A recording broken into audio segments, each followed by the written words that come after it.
Merci d'être sur la télévision Labari pour le journal de ce jour, dimanche 7 août 2022. Mesdames, Messieurs, bonsoir et bienvenue à tous. L'actualité au Niger reste caractérisée par l'augmentation du prix du gasoil à la pompe. En effet, le président de la République, Mohamed Bazoum, a initié des séries de rencontres avec les différents acteurs de la vie sociopolitique du pays. À cet effet, hier, il a rencontré les centrales syndicales et les acteurs de la société civile nigérienne. Pour la centrale syndicale CDTN, le président de la République doit prendre des mesures d'accompagnement afin de contrecarrer la cherté des produits de grande consommation. Je propose de suivre les explications du secrétaire général premier adjoint de la dite centrale syndicale. C'est une occasion importante d'être reçu par le président de la République afin d'échanger. Nous en sommes reconnaissants. Nous avions souligné, de par son exposé, les pressions et certaines contraintes dont il a fait cas.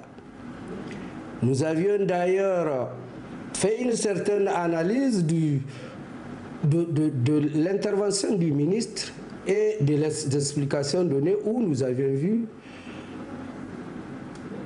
qu'on peut faire ressortir que ce n'est pas principalement le problème de l'Ukraine dont il fait cas, mais il y a des contraintes internes et externes selon l'explication donnée par son Excellence, Monsieur le Président de la République.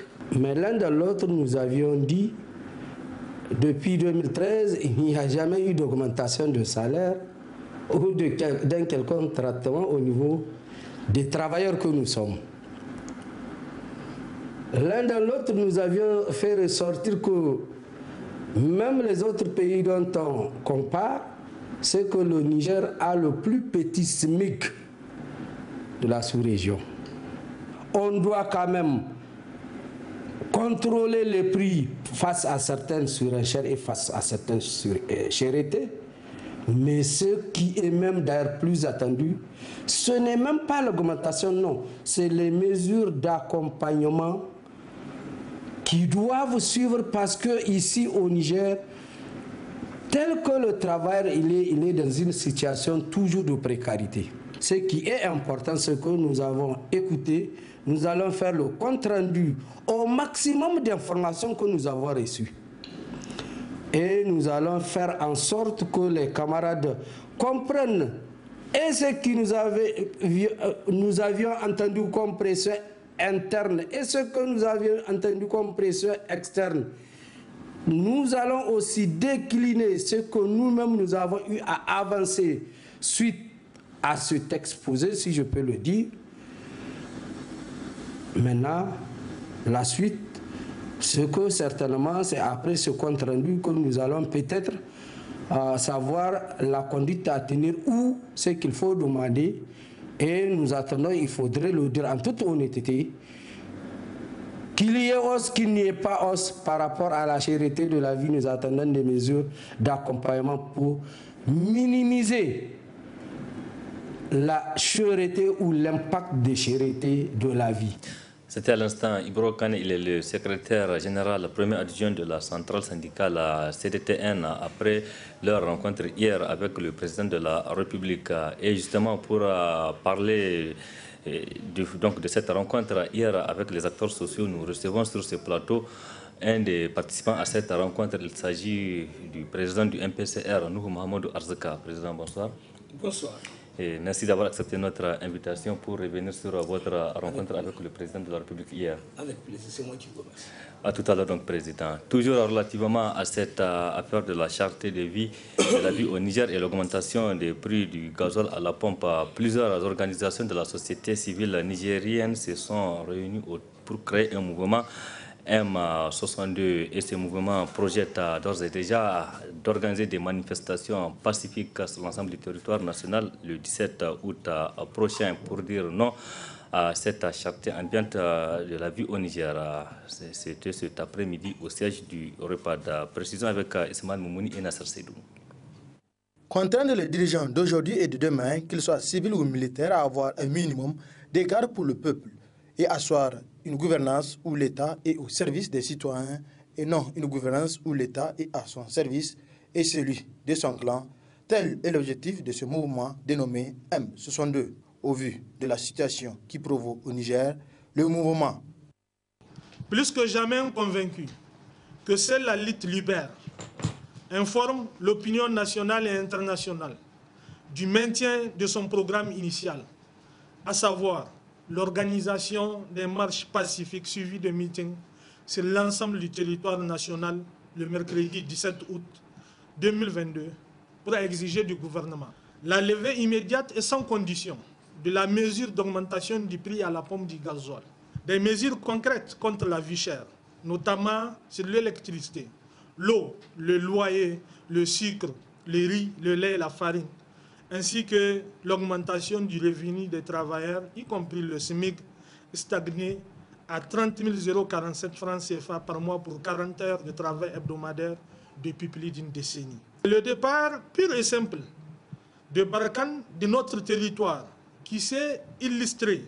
par son mépris envers le peuple nigérien à travers des tueries multiples des populations civiles, sans reconnaître sa culpabilité et présenter ses excuses, et dont la présence illégale, vous le savez, aliène notre souveraineté et empêche l'indispensable collaboration entre le Niger et le Mali dans la lutte contre le terrorisme. Un combat exclusivement citoyen. Voilà pourquoi le M62 met en garde toutes celles et tous ceux qui espèrent profiter de ce combat citoyen pour régler des comptes politiques. En tout état de cause, le peuple nigérien est témoin du comportement de toute la classe politique, toutes tendances confondues, dans l'aisance qu'elle a à nier aux citoyens leurs droits les plus élémentaires. En témoignent les interdictions des manifestations publiques à Zander et à Niamey par des élus de l'opposition qui, hier seulement, étaient parmi les personnes les plus virulentes contre les décisions d'interdiction des manifestations et que nous n'allons plus tolérer, c'est-à-dire ces interdictions des manifestations, car le droit à la manifestation est un droit constitutionnel et dont nous allons imposer le respect. Le M62 dit ne pas promettre le ciel, mais que dorénavant, plus rien ne sera comme avant quant à cette posture du gouvernement nigérien de considérer et de traiter les citoyens comme un sujet qui doit obéir à toutes les décisions qu'il aura à prendre. Merci Simal Moumouni. Restons toujours avec la société civile. Le 22 juin dernier, le Niger s'est doté d'une loi fixant les droits et devoirs des défenseurs des droits de l'homme. Une loi votée par la représentation nationale dont se réjouissent les acteurs du domaine tout en émettant quelques réserves. Adam Soumana et Sadou Doumi nous en disent plus. La représentation nationale a adopté le 20 juin dernier la loi numéro 2022-27 fixant les droits et devoirs des défenseurs des droits de l'homme au Niger. Une situation qui n'a pas laissé indifférents les acteurs nigériens œuvrant dans la promotion des droits humains. Il faut le dire sincèrement, d'aucuns pensent que par ailleurs nos organisations sont là juste pour critiquer l'action gouvernementale, mais cette fois-ci, sincèrement, c'est une volonté politique qu'il fallait apprécier. Depuis 2014, le Niger s'est doté d'une loi de commutation de tous ceux qui sont condamnés à mort à des condamnations à vie. Aujourd'hui, c'est vraiment un nouveau-né qui vient de naître. La loi sur la protection des défenseurs des droits humains votée à l'Assemblée nationale, la loi 2022-27 du 20 juin 2022. Nous félicitons les autorités nigériennes, en témoigne le président de la République lui-même qui, depuis son arrivée, sincèrement a pris l'accès à la justice et à la sauvegarde des acquis démocratiques et des libertés fondamentales comme cheval de bataille. Nous félicitons pourquoi? Parce que le Niger s'est engagé à une refonte totale depuis février 2022 de la révision et même, il faut dire, refonte totale du code pénal et du code de procédure pénale pour que désormais ces codes reflètent la réalité du pays, pour que désormais ce code répond à certaines réalités, à certaines jugeances de l'administration judiciaire. Ainsi, tout en saluant les efforts énormes consentis par les autorités nigériennes dans le domaine des droits de l'homme, le président de l'ONG Reprodev relève quelques contradictions dans la loi 2022-27. Quand vous lisez l'article 16 donne certaines limites aux défenseurs des droits humains et n'a pas été trop clair. Quand on dit que le défenseur des droits humains doit s'abstenir de toucher à certains aspects sur l'intégrité nationale et que ça fait son problème, disons en termes clairs, que s'il se fait pris par le procureur, là, ça nous inquiète. L'article 21 a continué la suite, que nous n'avons pas, les OSC intervenus en matière de droits de l'homme n'ont pas le droit de parler sur certaines questions nationales. Il est vrai, nous avons une redevabilité. Au niveau des dispositions finales, nous avons senti qu'il y a l'article 24 qui dit qui fait une contradiction. Dans les autres avantages, dans les 8 avantages qu'on a constatés de l'article 4 au suivant, nous venons de voir au niveau de l'article 24 où les structures intervenantes sur les domaines des droits humains seront dans l'obligation d'être poursuivies et avoir des poursuites pénales à l'encontre de ces acteurs et co-auteurs et complices. Il est vrai qu'on peut être poursuivi parce que nul n'est au-dessus de la loi. Mais encore là, il n'y a rien de clair, il n'y a pas de garde-fou. Aussi, le cadre de concertation des associations et organisations de défense des droits de l'homme rassure le gouvernement de ne jamais cautionner en son sein toute structure de mauvaise volonté pouvant ternir l'image du pays. Ainsi, ce cadre demande humblement une rélecture de quelques articles de la loi 2022-27. Autre aspect de cette édition, dans un communiqué final du Conseil des ministres du vendredi 5 août dernier, le cabinet du Premier ministre a annoncé que les opérations du Hajj 2022 se sont déroulées dans l'ensemble dans de bonnes conditions. Pourtant, tout en mentionnant que 158 pèlerins sur les 7194 qui n'ont été acheminés. Ce communiqué est l'arbre qui cache la forêt, des défaillances graves constatées tout au long des opérations. C'est Amadou.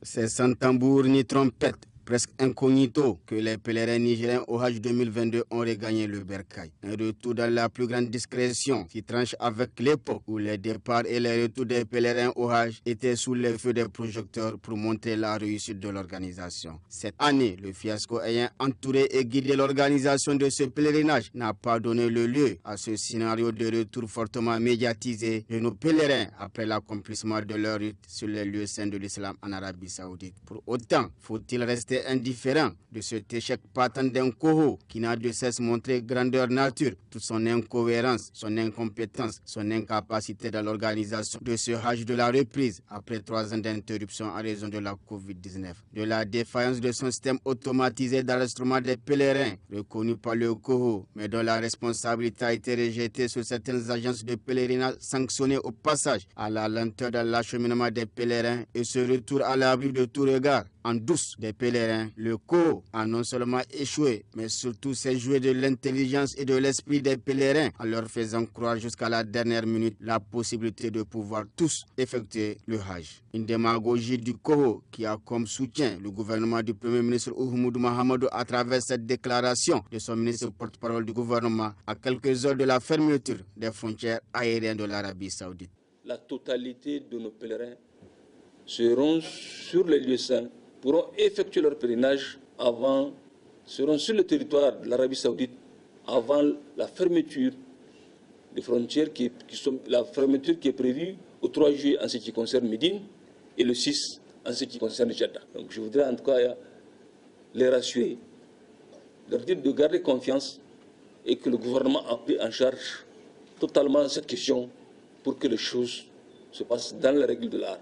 Autre acteur qui a apporté de l'eau au moulin du Coho dans sa démarche démagogique, l'avionneur qui, dans une interview accordée aux médias internationaux, a affirmé mordicus que les 7194 pèlerins nigériens iront tous en Arabie Saoudite pour remplir ce 5e pilier de l'islam. Eh bien, le ministre porte-parole du gouvernement, vous qui étiez si rassurant pour ne pas dire naïf, lors de cette conférence de presse. Quel mal vous a pris quelques jours après de lire et voir circuler sur les réseaux sociaux ces excuses du COO qui reconnaît le fait de ne pas pu acheminer tous les pèlerins et comme lot de consolation, le dit commissariat s'engage à les dédommager. Mais quel dédommagement peut remplacer aujourd'hui leur désespoir de ne pas pu observer après tant de sacrifices leur devoir religieux? Certains diront qu'ils ne sont pas des appelés de Dieu, une pilule d'explication qui risque de ne pas passer car ils ont été bel et bien des appelés de Dieu, sauf qu'ils ont été victimes de la désorganisation du COO et de ses complices non assumés. Alors, entre le COO, l'avionneur et l'État, qui s'est joué de l'autre, qui s'est joué des pèlerins et notamment ceux qui n'ont pas pu effectuer le Hajj, et enfin, parmi le COO, l'avionneur et l'État, qui aura la palme d'or de la démagogie. Des peines, souffrances, angoisses, stress, voire humiliation vécues par les pèlerins au départ tout comme à l'arrivée, sur une période de presque un mois, et les allégations d'un affairisme et d'un clientélisme qui planent sur l'organisation du Hajj, sans nul doute que la question nécessite de la part de l'État une attention particulière pour comprendre et mieux faire comprendre à l'opinion publique, aux pèlerins laissés sous la touche et aux agences le pourquoi du comment pour une manifestation de la lumière sur ce fiasco du pèlerinage 2022, largement relayé sur les réseaux sociaux, la presse et bien d'autres voix autorisées. Mieux, ici, il est également question de bonne gouvernance du bien public,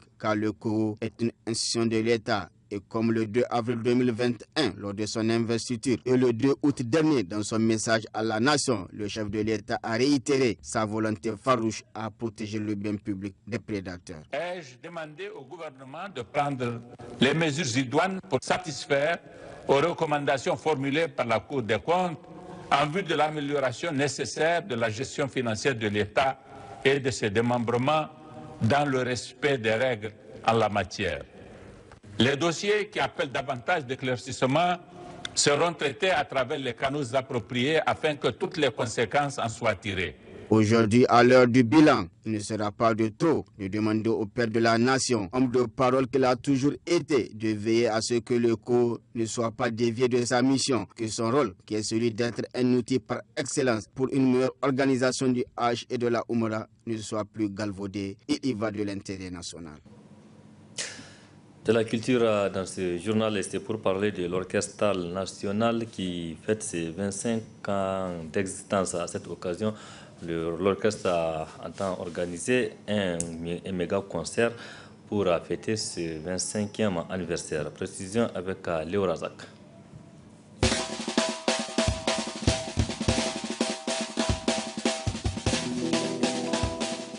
Annoncé. C'est 25 ans de carrière et la célébration qui va avec, mais également faire part au public de la tenue de leur concert le 3 septembre prochain au palais du 29 juillet de Niamey. Telles sont les raisons de la présence du désormais directeur artistique du groupe Tal National, Almeida, face à la presse.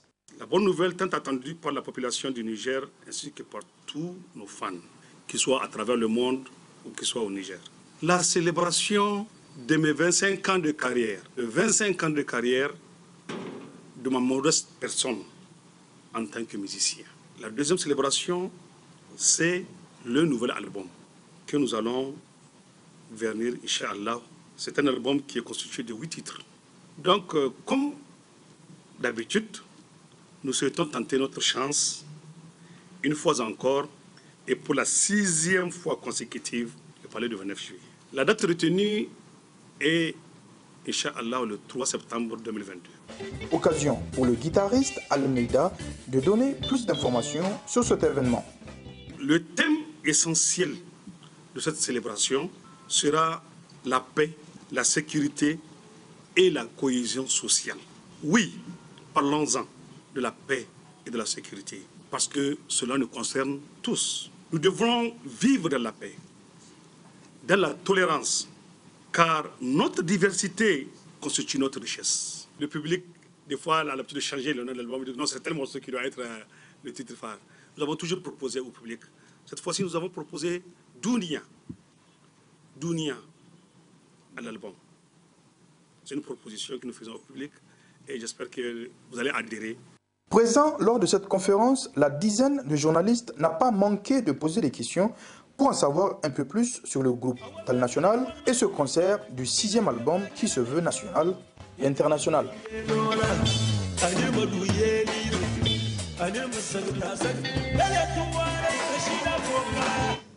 Un mot du sport avant de prendre notre invité du journal, Nuhu Mohamedou Arzika, sur leur rencontre avec le président de la République. Les équipes féminines du football donc, ont reçu des équipements et matériel sportif. C'était le vendredi dernier au siège de la Fédération nigérienne de football, FENIFOOT. Un geste pour accompagner les joueuses, mais aussi leur encadrement. Suivez plutôt. C'est un ensemble de matériel et équipements sportifs modernes que la Fédération nigérienne de football FENIFOOT, à travers sa commission de football féminin, a bien voulu mettre à la disposition des clubs de football féminin de Niamey et ceux des autres régions du Niger. Objectif visé par la FENIFOOT à travers ce geste est de créer toutes les conditions pour le rayonnement du football féminin au Niger. Cela est dû à la volonté du président de la FENIFOOT, qui désire faire promouvoir ce sport de football féminin au Niger. C'est dans ce cadre qu'il a jugé nécessaire et utile d'appuyer les différentes équipes qui jouent au football, les différents clubs que nous avons au niveau des régions et qui pratiquent ce football féminin. Le président de la fédération a initié ce don au niveau des équipes pour appuyer justement les différents clubs, ces clubs masculins qui ont ces équipes féminines, pour les aider aussi à faire la promotion de ce sport. Ce don de la Fédération nigérienne de football à l'endroit des équipes féminines n'est pas le premier. En effet, c'est pour la deuxième fois que les équipes féminines reçoivent ce genre d'appui de l'instance de football nigérien. Et tout cela rentre donc dans le cadre de la volonté de la Fédération nigérienne de football à travers la présidente de la commission de football féminin ici de mettre les filles également qui pratiquent le football et dans de très bonnes conditions de pratique. Vous avez vu que c'est un matériel dernier cri et de très grande qualité que la présidente a bien voulu mettre au nom de la Fédération nigérienne de football à toutes les équipes. Nous avons pris un échantillon des équipes présentes là et les équipes de l'intérieur du pays, féminines également, elles ont leur matériel et elles vont certainement venir les chercher.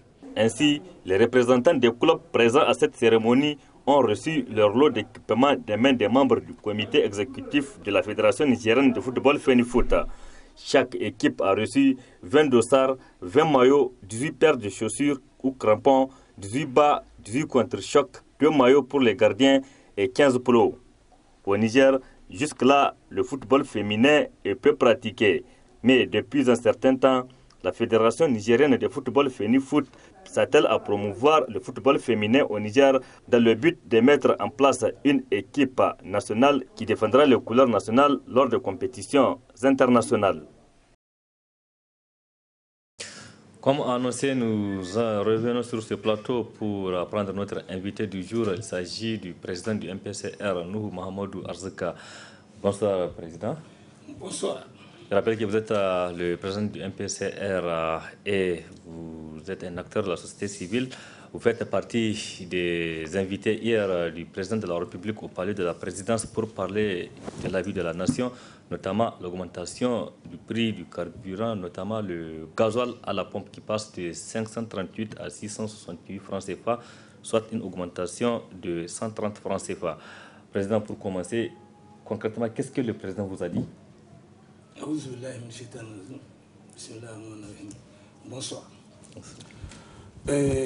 Effectivement, hier, le samedi 6 août, nous avons été invités à la demande du président à le rejoindre à son cabinet pour échanger sur un point dont on ne savait pas exactement de quoi il s'agit. Il a fallu qu'on y soit pour savoir exactement de quoi il s'agit. Parce que ça fait quand même la 3e fois que nous avons été amenés à être invités à venir à la présidence pour discuter avec le président, M. Bazoum Mohamed. Alors, quand on est arrivé, il a introduit le sujet en faisant comprendre qu'il a voulu nous avoir pour nous parler d'une décision qu'ils sont venus à prendre déjà, notamment l'augmentation des prix du gasoil à hauteur de 130 francs, et il voulait donner des explications sur ce qui les a motivés à prendre cette décision-là. Donc, on l'a écouté, et il a fini son exposé, et on a donné la parole à la salle, je veux dire à nous autres qui étions là. Donc, ceux qui voulaient de la parole ont demandé à prendre la parole. Et tous ceux qui ont demandé ont pu avoir la parole. Maintenant, évidemment, tout l'exposé qui a été fait, et nous avons entendu, nous avons suivi, nous avons écouté les différents arguments, personnellement même avec les camarades avec lesquels nous y étions, et je vais dire les autres 10 acteurs de la société civile, et les gens certains ont parlé, ils ont dit ce qu'ils avaient à dire, et nous avons aussi demandé à prendre la parole, et nous avons à ce moment-là pris la parole pour commenter. Alors là, de long en large, les propos tenus par le président, les arguments qu'il nous a exposés sur la table, et qui, selon lui, ont motivé qu'ils soient venus à prendre la décision qu'ils sont venus à prendre, et que maintenant, c'est pour nous expliquer et nous tenir informés et nous permettre de savoir exactement ces arguments-là. Maintenant, chacun pourra apprécier ça comme il l'entend et à sa juste valeur. Bon, je rappelle une chose. Avant d'aller dans le vif du sujet, je rappelle que nous sommes dans un pays, dans une république, qui a une constitution de la république, qui a défini les règles du jeu, qui a défini le rôle et la responsabilité des acteurs, qui a dit la place et le droit et devoir de tout le monde. Et par conséquent, en tant que citoyens, nous avons été sollicités à y être. Et nous avons donc rappelé aussi ça. Que je le fais maintenant à l'expo et en face de tout le monde, pour que chacun sache que nous ne sommes pas dans une démocratie que je considère au rabais. Il faut que ça soit une véritable démocratie complète. Que le gouvernement ne pense pas qu'ils ont le droit de faire ce qu'ils veulent parce qu'ils sont dans une position de gouvernance. Que les citoyens ne soient pas dans la position de considérer qu'eux aussi, comment on appelle ça, ils ne doivent pas accepter un certain nombre d'observer un certain nombre de sacrifices ou des obligations, mais des sacrifices qui doivent être justifiés, légitimes et importants. Parce que nous avons dit dans la République que nous voulons bâtir, c'est une République qui est assise sur 4 principes. Le premier principe, c'est le gouvernement du peuple, par le peuple et pour le peuple. C'est ça le fondement de la démocratie de base. Ensuite, nous avons dit, je saute le deuxième, nous avons dit le troisième, justice sociale et solidarité nationale. Donc ces 3 principes fondateurs sont des principes importants qui doivent contraindre chacun de nous à être dans une posture où il doit veiller au respect de ses obligations à titre individuel et collectif. La Constitution nous dit à son article 39 que tout citoyen civil ou militaire a le devoir, a l'obligation absolue de respecter en toutes circonstances la Constitution et l'ordre juridique. Les premiers à donner l'exemple du respect de la Constitution, ça doit être les gouvernants. Ça doit être les gouvernants qui doivent respecter les fondements de base. Et on ne doit pas prendre dans la Constitution ou dans les lois de la République que la partie qui arrange uniquement les gouvernants ou qui arrange uniquement les gens. La loi, elle est complète. Et selon qu'elle protège ou qu'elle punisse, elle doit être d'application équilibrée. Donc, il n'y a pas d'autre chose qui puisse se faire. Alors, ils sont venus à prendre cette décision. Ils ont estimé que c'est après coup qu'il faut expliquer aux gens. Maintenant, ça veut dire qu'ils ont pris leur décision. Maintenant, ce qu'ils sont en train de faire, c'est juste l'information pour informer les gens qui ont besoin de savoir pourquoi on a fait ça et sur quelle base on a fait ça et comment on est venu à faire ça. Maintenant, les gens essayent d'apprécier chacun en fonction de son statut. Mais, en tant que citoyen, je dis bien, comme il s'agit d'une gouvernance, normalement, un gouvernement du peuple, si c'est un gouvernement du peuple, ça veut dire qu'il doit ressentir les problèmes du peuple. Il doit être à mesure, quand il prend une décision, de regarder quels sont les impacts positifs ou négatifs qu'une décision qu'on viendra à prendre peut avoir et comment on peut résorber les conséquences de cette mesure-là. ils ne l'ont pas voulu le faire avant. Ils ont dit que, là, on l'a interpellé sur ça, il dit non, ils ont voulu d'abord prendre leur décision et après, maintenant, leur devoir, c'est d'expliquer aux gens. Le reste, ils s'assument. Oui, mais vous, quelles sont les raisons qu'ils vous ont avancées? Les raisons qu'ils ont avancées, ils ont dit qu'il y a augmentation des prix. C'est ce que vous avez entendu, le ministre a essayé de parler un peu. Ils ont dit qu'ils ont fait augmentation des prix en regardant ce qui se passe au niveau du voisinage, c'est-à-dire les pays voisins, et on a aligné. Ils ont décidé d'aligner le prix du Niger au prix du Bénin, qui est le prix le plus bas de toute la sous-région qui nous entoure. Je veux dire le Nigeria, le Bénin, le Burkina, le Burkina, le Mali, et bon, les autres, on n'en parle pas. L'Algérie, la Libye ne font pas partie des références avec lesquelles ils ont travaillé. Alors, donc, ils ont dit que c'est parce qu'il y a eu une pression, ils ont parlé de la pression sur la quantité qu'on produit au Niger, et que maintenant ils ont voulu faire un alignement, cet alignement-là qui doit, selon eux, permettre de limiter ou d'éviter que les gens viennent s'approvisionner ici chez nous. C'est ce que nous avons tout de suite démontré, balayé d'un revers de main. Parce que tout simplement, ça c'est un argument qui ne tient pas la route. Il n'est pas soutenable du point de vue technique. Parce qu'on définit un prix sur la base du prix de revient. Et ensuite, on peut ajouter, selon la politique financière ou la politique économique du pays, on peut décider, l'État décide de mettre des taxes, et les taxes qu'il doit mettre, il faut que ces taxes soient des taxes qui puissent être justifiées. Dans le cadre de la loi de finances, elle aussi, avant de l'adopter, normalement, il faut la soumettre à l'appréciation de la représentation nationale qui est censée regarder ce que le gouvernement propose comme taxe ou impôt. Parce qu'on dit que c'est le gouvernement et l'Assemblée prépare le projet de loi de finances, mais c'est l'Assemblée qui consent l'impôt. C'est l'Assemblée qui adopte la loi de finances pour autoriser le gouvernement à aller dans ce sens. Mais dans le cas de ce qui est arrivé, il n'y a pas eu de consultation. En tout cas, on n'a pas appris qu'il y a eu consultation avec l'Assemblée pour définir une nouvelle taxe qui va aller dans le cadre de la loi de finances. Il ne s'agit pas du tout de ça. Ensuite, nous avons essayé de comprendre, mais au fond, tout ça. Donc là, on a pris la structure des prix. C'est-à-dire la structure des prix que voici, qu'ils ont été amenés à élaborer. C'est eux qui l'ont élaboré pour dire voilà comment est-ce qu'ils ont réorganisé cette structure des prix pour essayer de résorber l'augmentation qu'ils ont déjà décidé. C'est-à-dire qu'ils ont déjà décidé d'augmenter les 130 francs. Les 130 francs, c'est quoi? C'est la différence entre le prix d'avant du Niger et le prix du Bénin. Donc 668, c'est le prix affiché à la pompe au Bénin, moins les 538 qui est le prix affiché à la pompe au Niger. Donc ça fait 130 francs. Maintenant, on a désormais un écart de 130 francs. Comment est maintenant le partager dans la structure pour qu'ils puissent permettre à eux d'atteindre les objectifs de pourquoi ils ont décidé d'augmenter? Un, ça ne concerne pas les taxes de l'État. Parce que les taxes de l'État sont fixées par la loi. Donc la loi n'a pas été modifiée, la loi de finances n'a pas été modifiée. Donc les taxes n'ont pas été modifiées. Ensuite, le prix et le prix de vente au niveau de la SORAS n'a pas changé.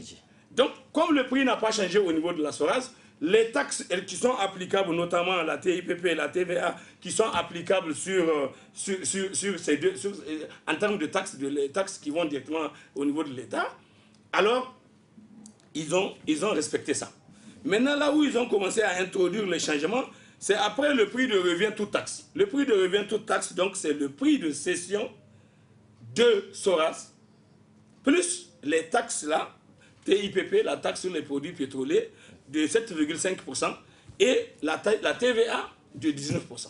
Donc ça, c'est applicable sur le prix de cession de la SORAS. Et le tout mis ensemble a permis d'avoir un prix de revient toute taxe, qu'on considère qui est celui que la SONIDEP doit payer à SORAS. Parce que c'est la SORAS qui est censée les récupérer, la TVA plus la TIPP, et elle va remettre ça à l'État à ce niveau-là. Donc, maintenant, comme ils ont fait ça, après ça, maintenant, ils ont fait tous les détails. Vous savez, la structure des prix du carburant, c'est l'unique, et j'ai dit, l'une des structures la plus transparente, la plus claire, la plus limpide, où à un franc près, on sait qui doit gagner quoi dans le prix qu'on détermine, qui constitue une provision de dépenses à faire et que le consommateur doit payer à la pompe. Et on détermine le prix à la pompe. Quand le consommateur paye le prix à la pompe, c'est comme s'il a supporté tous ces détails des dépenses qui sont susceptibles d'être faites pour lui garantir la disponibilité du produit à la pompe au moment où il a besoin de ça pour l'acheter. Donc voilà techniquement comment les choses se passent. Maintenant ici, là, ils ont pris, et là où il y a eu les trucs qu'ils ont décidé, dans les arguments qu'ils ont avancés, ils ont dit qu'en fait, ils ont pris cette décision, c'est une opportunité qu'ils ont eue de prendre cette décision parce que ça leur donnera l'occasion de sauver le secteur pétrolier nigérien, c'est-à-dire sauver la SORAS et sauver la SONIDEP. Nous nous sommes interrogés sur en quoi faisant.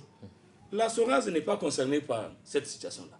La SONIDEP non plus n'est pas concernée parce que la SONIDEP, elle achète le produit avec la SORAS. La SORAS est une entreprise nationale, est une entreprise domestique.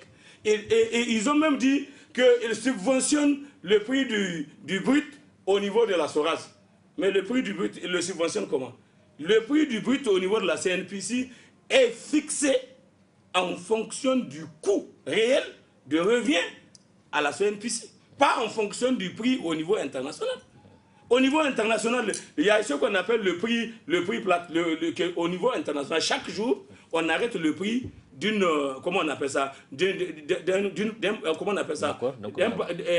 baril de pétrole brut et d'un baril de pétrole raffiné. Donc c'est les deux là qui sont... Et ensuite, maintenant, ce qui intervient, c'est la devise. C'est-à-dire la devise, si c'est acheté en dollars ou en euros, ou je ne sais pas en quoi. Mais ici, dans le cas d'espèce, c'est le dollar qui est la monnaie de référence. Pour le moment, en tout cas, en attendant que dans quelques semaines ou quelques mois, et avec la décision de la Russie et la décision de la Chine, qu'on puisse ôter des mains des États-Unis ce droit d'asservissement des peuples du monde et qui les donne la position là qu'ils ont aujourd'hui parce que tout le monde utilise leur monnaie et ils tournent la planche à billets, ils distribuent à n'importe quel les dollars partout et c'est ça qui les donne une position de force par rapport au reste du monde, c'est qu'il faut arrêter d'ailleurs. Donc, et ça soit dit en passant. Maintenant, quand ils ont dit ça, monsieur, comment on appelle Hassan, quand ils ont dit que c'est pour résorber, on a dit, mais c'est quoi le problème? C'est quoi le problème que la SONIDEP a? Ce n'est pas un problème qui concerne le consommateur. C'est un problème qui concerne la SONIDEP et les autres partenaires de la SONIDEP qui, peut-être la SONIDEP les a vendus, les produits, et ils n'ont pas payé. Et la SONIDEP elle-même, donc, elle a des crédits, elle a des dettes vis-à-vis des créances vis-à-vis des gens. Et elle aussi, elle n'arrive pas à payer la SORAS parce qu'elle a des dettes vis-à-vis de la SORAS. La SORAS a des créances sur la SONIDEP que la SONIDEP doit payer parce que le produit qu'elle a pris, c'est un produit qu'elle a pris, elle est censée le payer au prix qu'il... Donc, où se trouve le problème?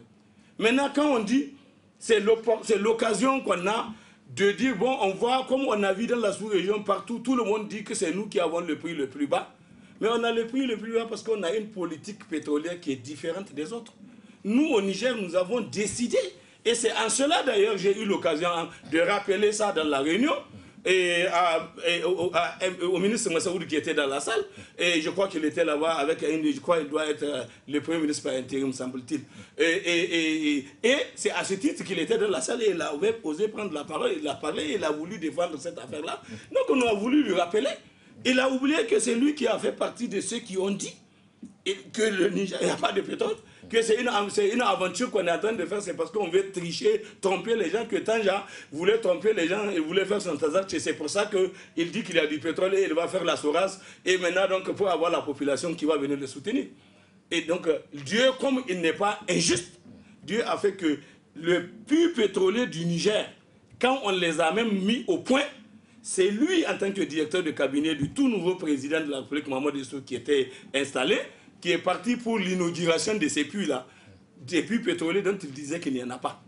Et que c'était de l'eau, les gens font de la confusion, que c'est eux, les ingénieurs géologues, c'est eux, les techniciens, c'est eux qui doivent savoir, les autres ne peuvent pas savoir ou ne doivent pas savoir.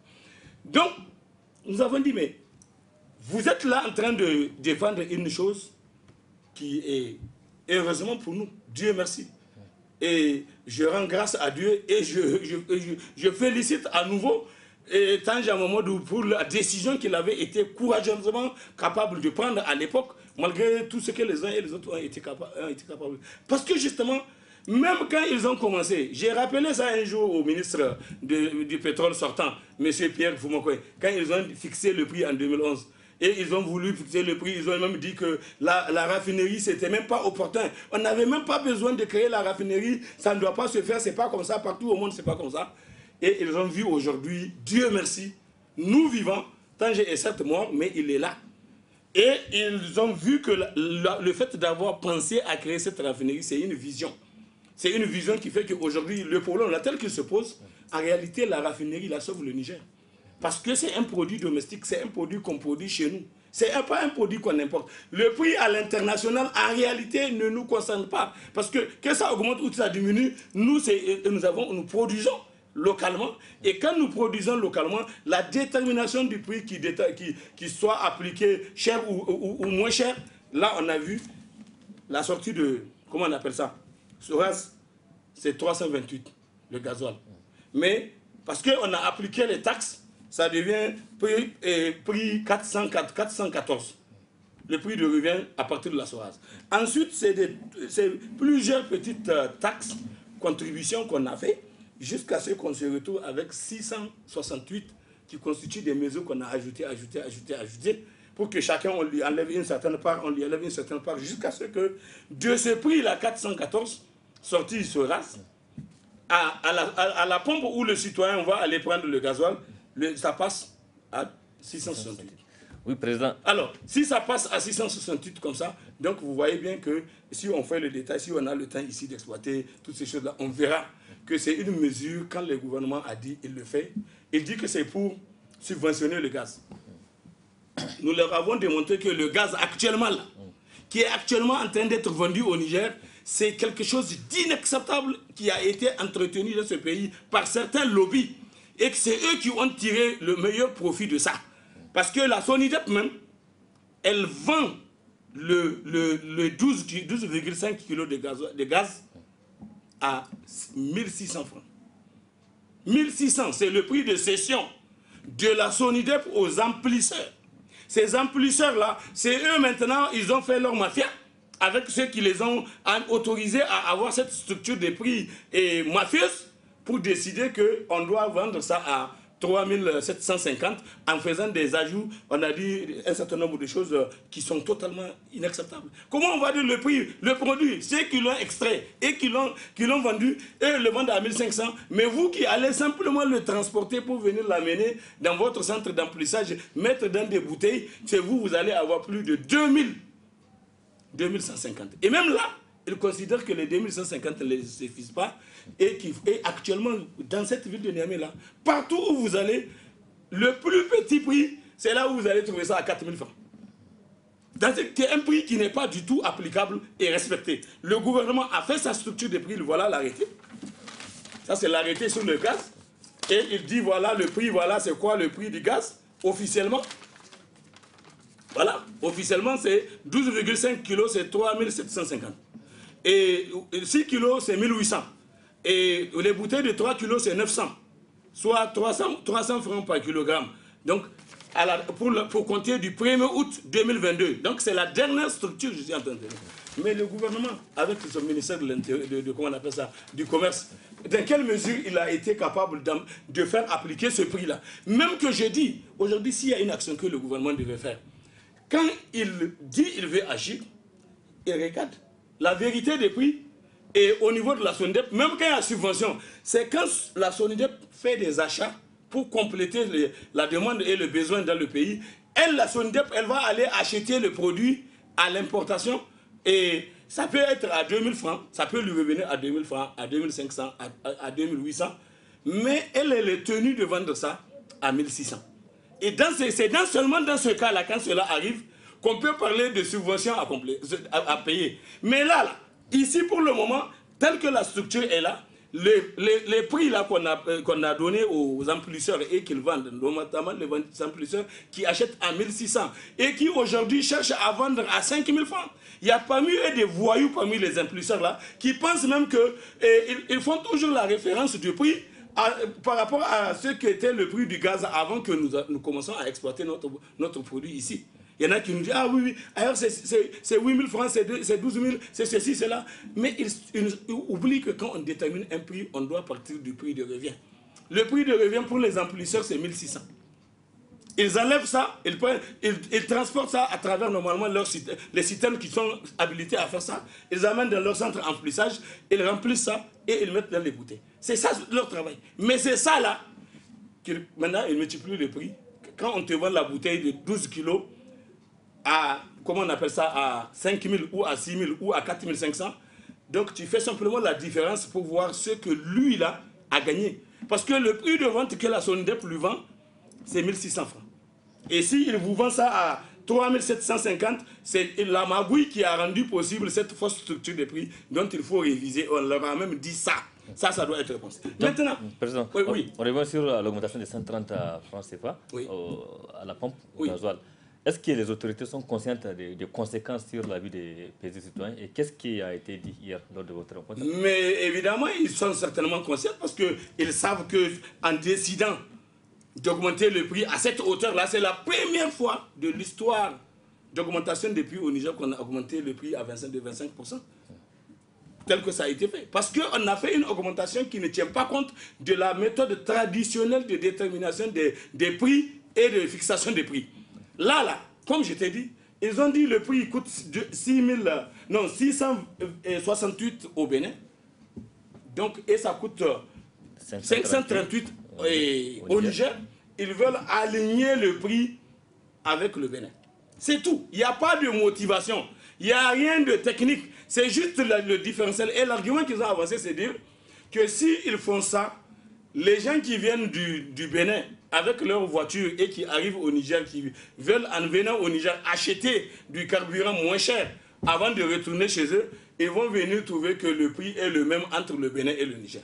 Et donc, par conséquent, il ne leur donnera pas l'occasion, eux, de profiter de ce que le Niger et les produits est moins cher et que quand ils viennent, ils nous amènent les marchandises qu'ils ont transportées pour le compte de nos chargeurs, de nos commerçants. Ils amènent et maintenant, au retour, et même s'il y a un avantage d'avoir la possibilité d'acheter du carburant un peu moins cher, ils considèrent, nous, on n'a pas le droit de les laisser faire ça. Même si nous, chaque matin, nous partons au Nigeria et quand nous partons au Nigeria, on va à la pompe pour mettre le carburant à moins de 300 francs. Et c'est à moins de 300 francs le prix du carburant à la station. Je parle de carburant Super 111 et Super 91. Mais, par contre, le gasoil, au niveau du Nigeria, il y a pénurie. Et c'est ça que je veux quand même expliquer. Je l'ai même dit à l'occasion de notre discussion. Quand les gens ont posé le problème de la relation entre l'Ukraine et le prix au Niger, l'Ukraine et la Russie sont des gros pourvoyeurs du carburant sur le marché international. Le pétrole brut sur le marché international et même les produits raffinés dans certains pays occidentaux et comment on appelle ça, et orientaux. Maintenant, avec la guerre de l'Ukraine qui a fait que le produit de l'Ukraine ne peut pas sortir, et la Russie qui subit l'embargo ne peut pas aussi envoyer son produit, donc ça fait que sur le marché, il n'y a pas de produit. Il y a une sorte de baisse tendancielle et de la disponibilité du produit sur le marché. Et donc, naturellement, la demande étant élevée, l'offre étant inférieure, le prix a fait un pic. Il a augmenté. C'est ça qui explique qu'actuellement, quand on parle de prix plat, il vaut mieux vendre le prix plat jusqu'à avant-hier quand on était. Il coûtait, et le raffiné gasoil coûte l'équivalent de 669 francs. 669 francs au prix plat. C'est-à-dire que tu l'achètes à 669, c'est en ce moment-là que tu viens appliquer les autres mesures. Telles qu'on dit les autres taxes et autres. Ça veut dire que si tu fais le calcul, le prix à la pompe peut revenir à 1000 francs. Si on applique toutes les taxes telles qu'aujourd'hui les différents pays utilisent la voie du carburant pour se renflouer les caisses avec les taxes qu'ils inventent, telles que la taxe sur les produits pétroliers et la TVA sur ces produits-là. Vous avez vu, ça fait à peu près l'équivalent de 27%. et 27%, 25%, maintenant, ici, pour le cas du Niger, ça fait 7,5% plus 19%. Ça veut dire que ça fait l'équivalent de 26,5% de taxes que l'État a appliquées sur le prix du produit hors taxe tel qu'il est livré à la SORAS. Et s'il est importé, c'est la même chose. S'il est importé, on prend le prix rendu frontière et c'est à partir du prix rendu frontière qu'on va lui appliquer la TIPP, la taxe sur les produits à l'importation cette fois-ci, et maintenant ensuite la TVA. Et donc c'est comme ça que on commence la détermination du tarif qui va permettre de déterminer le prix applicable au niveau de la SONDEP à la pompe pour la vente. Est-ce qu'on se comprend? Donc maintenant, et le fait qu'il y a cette rupture au niveau international, du fait de cette affaire de guerre-là, provoquée dans les conditions que tout le monde connaît désormais, ça fait qu'on a la situation. Maintenant, nous, comment on peut faire? Parce que nous, jusqu'à preuve du contraire, on ne consomme pas le produit qui vient de ça.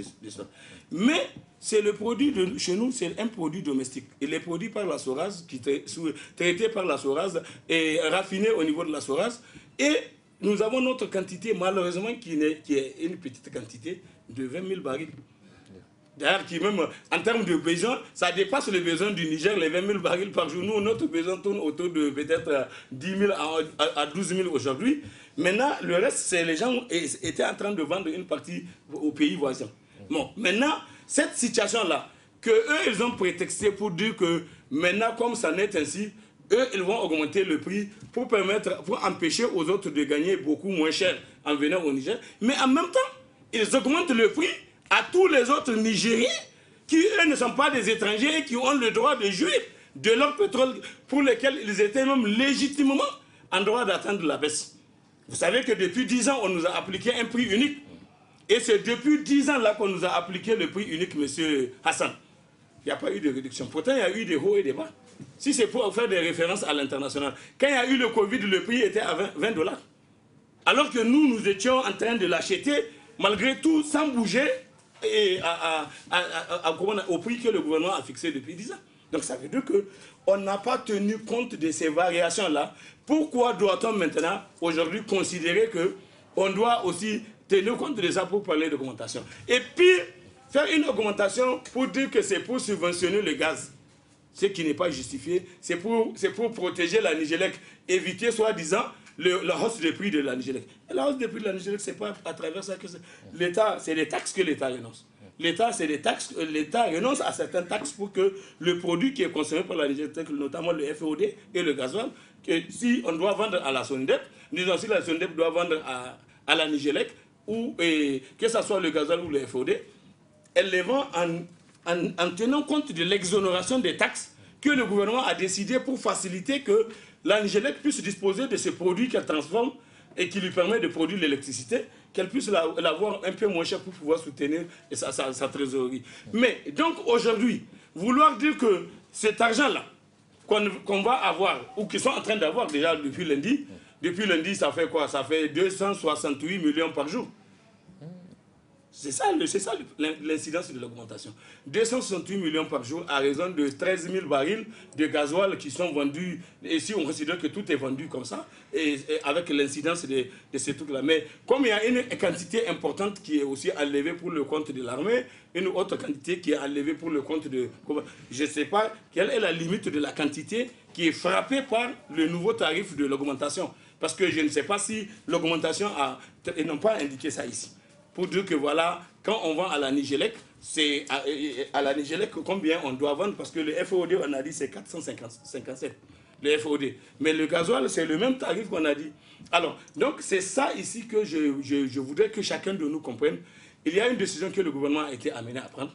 Et à la fin, quand les problèmes ont été soulevés, le président a pris la parole, il a dit, il a même lui-même ramené le débat à son niveau. Et parce que tout simplement, il considère que c'est de sa responsabilité de prendre ces mesures-là, de prévenir ceux qu'il pense qu'il faut prévenir, et de considérer que lui, il l'a pris en s'assumant.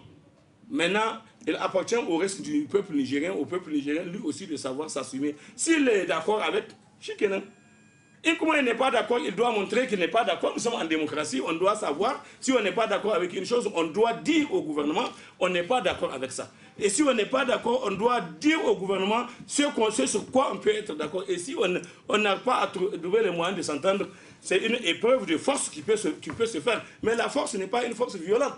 C'est une force citoyenne démocratique où les gens sont capables. Peut-être maintenant, aujourd'hui, on va penser que c'est un tel seulement qui ne sont pas d'accord. Ou c'est un tel seulement qui sont d'accord. Mais il faut maintenant, quand on donne aux gens l'occasion de faire la preuve, c'est-à-dire que les gens, à travers quelques manifestations citoyennes qui peuvent être amenées à organiser, telles qu'actuellement c'est envisagé par certaines organisations de la société civile, pour dire que bon, voilà leur façon de voir les problèmes. Ils considèrent que c'est une question qui vient s'ajouter, c'est comme une goutte d'eau qui vient même pour déborder le vase. Parce qu'on voit bien que dans ce pays, on a quand même bien d'autres problèmes qui sont là. On a bien d'autres problèmes où on a vu le gouvernement décider de mettre les jeunes devant les faits accomplis et toujours rabâcher les oreilles des gens avec les discours selon lesquels, et c'est eux qui sont responsables, c'est eux qui ont des comptes à rendre, mais à quel moment? À quel moment ils doivent rendre ces comptes-là au peuple qui est en train d'être victime au quotidien de ces mesures injustes et où on a vu ces mannes-là? Moi, j'aurais aimé même qu'on dise, ah, oui, voilà, on a eu cet argent, parce que c'est une opportunité, c'est une occasion, c'est une manne. Au lieu de laisser ça comme ça, les trucs, ça, on peut avoir de l'argent. Mais cet argent-là, quand on va l'avoir, au lieu de dire c'est pour encore soutenir les mêmes personnes qui continuent à tricher, à voler, qu'on dise que non, cet argent-là, c'est une manne, on est là, on va voir. Il dit qu'il veut soutenir l'éducation. Alors, on a dit à Niamey, on veut 0 classe en poète. Alors, si on dit on veut 0 classe en poète, comment est-ce que ce type de ressources, quand elles viennent, vont punir toutes ces des ressources exceptionnelles? Elles peuvent être utilisées de manière exceptionnelle pour faire face à certains défis communs qui concernent tout le monde. Au lieu de dire, bon, on va mettre ça dans une démarche d'utilisation des ressources qui peut être floue, comme d'ailleurs on nous a gardé flou la gestion du pétrole depuis 2011, qui connaît combien de quantités on a sorti, combien on a gagné, et l'argent qu'on a gagné conformément aux dispositions de l'article de la Constitution qui dit que les ressources des industries extractives doivent être utilisées, bien sûr, bien orientées dans les domaines bien précis, l'agriculture, l'éducation, la santé, et ainsi de suite. Ça a été dit dans la Constitution. Oui. Donc si on respecte la Constitution et qu'on veut montrer qu'on respecte la Constitution, comme quelque part dans le discours le président a dit, lui sa volonté c'est vraiment d'apporter des changements. On a posé le problème de la gouvernance au niveau de l'entreprise et on a donné la parole au DG de la SONDEP qui a fait un exposé que nous avons globalement, je vais dire, en tout cas moi je l'ai apprécié, lorsqu'il a dit qu'ils ont pris des mesures pour empêcher les passe-droits qui se font à la SONDEP. Si tu veux faire transport, on te dit de payer 200 000 francs pour avoir un bon. Est-ce que tu vas faire ça, par exemple, en décidant de prendre des mesures pour arrêter ça, ça c'est une mesure pour limiter les dégâts par rapport aux ruptures d'égalité qu'on a toujours constatées. Au lieu de travailler avec le premier venu, le premier servi, donc on fait en sorte qu'il y a des contournements. Or, la Constitution dit clairement, dans l'exercice du pouvoir d'État, on doit empêcher tout ça. On doit travailler à éviter ce genre de choses. Et je pense que s'ils arrivent à être en situation de faire ça, ils vont assainir leur gouvernance, leur gestion. Et la SONDEP n'a pas besoin qu'on fasse par des parades comme ça, là, pour dire qu'on va lui chercher de l'argent pour rembourser une dette qui a été utilisée autrement que par les consommateurs du Niger. Président, pour finir avec vous, oui. Cette augmentation aura des conséquences sur la vie des citoyens. Quel est maintenant votre message à l'endroit des citoyens qui doivent s'attendre à une augmentation généralisée des prix, certainement? Il n'y a rien à faire. Maintenant, il y a aussi quelque chose, un bémol. Le bémol, c'est que les gens doivent comprendre que même s'il y a eu augmentation, actuellement, j'ai entendu certains secteurs dire qu'ils ont augmenté de 25% le prix de leurs produits. Par exemple, on dit que les produits laitiers passent de 100 francs à 125. Il n'y a aucune logique à ça. Ça, par exemple, le ministère du Commerce, il doit être un ministère capable d'être à mesure de veiller au respect des mesures qu'ils sont venus à prendre. Pour qu'aujourd'hui, si on dit par exemple, on a augmenté le gasoil aujourd'hui, ça veut dire que si tu consommes 1000 litres, tu vas avoir une augmentation de 130 000. Si tu dois aller transporter un camion de Cotonou à Niamey ou disons de Zander à Niamey, mais si tu dois prendre 30 tonnes ou 50 tonnes, mais ce n'est que 130 000 francs d'augmentation née de l'augmentation du gasoil qui doit être répartie entre les 50 ou les 40 tonnes que tu transportes. Mais si tu divises ça, tu vas voir que ça va être tourné autour de 2 500, 3 000 francs normalement par tonne d'augmentation. Et si tu considères une tonne de riz par exemple, c'est comment on appelle ça, les 25 sacs de riz. Donc si tu divises 2 500 divisé par 40 sacs, mais 2500 divisé par 40 sacs, ça veut dire que tu divises 2500 divisé par 40 pour avoir le prix susceptible d'être augmenté sur un sac de riz et correspondant à l'augmentation de ces carburants-là. Mais vous allez voir, les gens vont dire non. Eux, on a augmenté 2500, ils vont dire maintenant, au lieu de 45 000 francs la tonne, ils vont dire c'est 55 000 la tonne. Donc les transporteurs vont augmenter 10 000 francs. Ensuite, lui-même qui utilise ça dans son usine, ça va lui revenir avec une augmentation peut-être de 150 francs. Et je ne sais pas pour même les 10 000 sachets qu'il va faire. Mais c'est en quelques francs que ça doit se répercuter.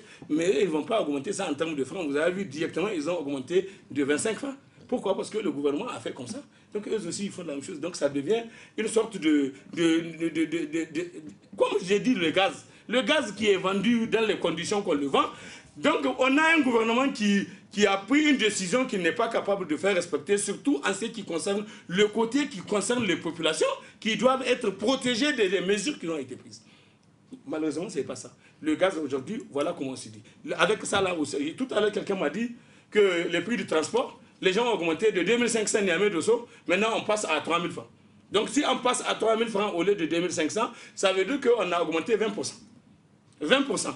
Donc une augmentation de 20% du fait parce que là il faut faire un calcul pour regarder le compte d'exploitation, combien de passagers on est censé prendre et à quel rythme pour qu'on puisse retrouver l'impact normalement réel sur chaque billet d'un passager transporté. Mais ce n'est pas ce que les gens ont fait. Les gens ont dit, bon, sous on a augmenté aussi, ils voient la même chose. Ça a été la même chose un jour quand on a augmenté l'impact du taxi, c'était 6 francs. Donc normalement, s'ils doivent augmenter, ça ne doit pas dépasser 10 francs. Mais les taximans ont dit, eux, ils ont un problème de monnaie. Où est-ce qu'ils vont avoir les problèmes de 10 francs? Ils ont dit, bon, ils préfèrent augmenter de 50 francs. Et c'est parti comme ça. De 5,50, on est passé à 200 francs. Et c'est ça l'histoire. Hein. Donc c'est pour vous dire, il y a aujourd'hui ici que le peuple nigérien est interpellé. Il est mis devant ses responsabilités. Et les gouvernants ont dit, ils ont pris leur décision, ils s'assument. Le peuple aussi, il est là, c'est lui la victime dans une certaine mesure de ces décisions-là qu'ils ont prises. Lui aussi, il a intérêt à s'assumer et à accepter de s'organiser pour se battre et imposer le respect et par les gouvernants. Les gouvernants n'ont pas considéré que parce qu'ils ont été élus, ils sont installés, qu'ils sont devenus des demi-dieux et c'est à eux seuls de prendre la décision qu'ils veulent et les gens n'ont qu'à suivre. Mais maintenant, comme les Nigériens, depuis, je rappelle, hein, depuis 2018, vous avez vu ce qu'on a vécu, on a lancé un certain nombre d'initiatives, les gens sont venus, ils ont mis beaucoup de contingences dedans et ça a créé ce que ça a créé comme résultat. Finalement, le gouvernement n'est pas revenu sur la mesure et la mesure a continué à blesser les gens jusqu'à aujourd'hui du reste. Et maintenant, ça, c'est une mesure supplémentaire qui est là. Et maintenant, le gouvernement a dit qu'il va il va se réunir avec tout le monde pour définir les mesures d'accompagnement. Mais je ne sais pas de quelle façon ces mesures d'accompagnement. Parce que vous avez entendu, hein, les autres, là, dès qu'ils sont venus, eux, ils considèrent que c'est comme si la décision est actée et que maintenant, c'est les mesures d'accompagnement. C'est ça que les gens étaient en train de dire. Or, ça, je vous dis sincèrement, c'est de la tricherie morale. Et l'histoire retiendra que les gens, si ils ont lutté pour se battre et imposer que leur respect soit, et que le gouvernement respecte les gens en considérant que s'il doit prendre une décision, il doit tenir compte aussi des préoccupations des citoyens et il doit faire attention à ce que les citoyens doivent dire parce qu'on a dit que c'est une gouvernance démocratique. La même chose aujourd'hui, on est là en train de subir Barkhane, non? On a dit qu'on va faire une réarticulation de la présence de l'armée française. Mais aujourd'hui, l'armée française, elle est là dans nos rues, elle est là partout dans nos hôtels, personne ne sait dans quelles conditions. Même les députés qui ont fait leur vote pirate de la dernière fois sur l'histoire de la déclaration de politique générale, eux-mêmes, ils ne savent pas de quoi. Alors que la loi, la Constitution, à son article 168 et 169, a dit que le président, même qu'il a le droit de faire les négociations, mais si ça donne lieu dans certains cas, comme le domaine de la défense, le domaine de la sécurité, le domaine de la paix, il est tenu d'informer les députés d'obtenir leur autorisation avant de faire ça là. Et ils ont voulu parader en histoire de ce qu'ils ont été amenés à faire. Et aujourd'hui, sans que personne ne sache c'est quoi les articulations de ces nouveaux accords, Monsieur Hassan, nous sommes aujourd'hui envahis par ces gens-là qui sont là dans notre pays, alors que normalement on devait s'entendre d'abord, définir les modalités, arrêter les règles avant toute initiative de rentrer dans le pays avec ça. Malheureusement aujourd'hui, et nous, et le gouvernement, et tout le monde est mis devant les faits accomplis. Et donc cette façon de gouverner n'est pas démocratique. Merci, ça devient du kamakaria, du gangastérisme, du galimatias, et qui n'est pas normal. C'est pour ça que je termine en priant. j'exprime les prières auprès de Dieu le Tout-Puissant. Ce pays-là, c'est le nôtre. Et il nous appartient à nous, fils de ce pays, de le défendre, de le protéger, d'affirmer son indépendance, sa souveraineté. Ce n'est pas quelqu'un qui va vouloir nous dire qu'on n'a pas le droit de revendiquer qu'on est souverain, parce que quelque part, eux, ils vont quelque part prendre de l'argent pour venir. Est-ce qu'un fonctionnaire a besoin de savoir comment l'État a fait pour trouver l'argent pour le payer son salaire? Ce n'est pas son problème. Si l'État s'est vendu ou ils ont vendu leur cul de sac, on l'a donné, ils ont eu l'argent, mais est-ce que le citoyen, lui, la bonne de chez toi, elle a besoin de savoir comment tu as eu l'argent? Quand tu la payes, elle prend son salaire et s'en fout de tes activités, comment tu fais. Donc, par contre, la souveraineté nationale, la dignité nationale, l'honneur national, c'est un devoir pour tout citoyen. Et ce n'est pas quelqu'un qui va défendre notre dignité à notre place, notre honneur à notre place, notre fierté à notre place. Et que les gens pensent que, bon, c'est fini, c'est eux qui peuvent décider et tout le monde doit subir. En démocratie, ce n'est pas comme ça. En démocratie, le gouvernement, il préside. Le président préside, le gouvernement gouverne, mais il gouverne pour le peuple et non pour lui. Merci, Mamadou Arzaka. Je rappelle que vous êtes le président du MPCR et vous étiez à la rencontre avec le président. On venait de faire donc le point de votre rencontre. Merci d'avoir accepté notre invitation et merci aussi à vous de nous avoir suivis. C'est la fin de cette édition. Excellente tenue à toutes et à tous et bon début de semaine. Au revoir.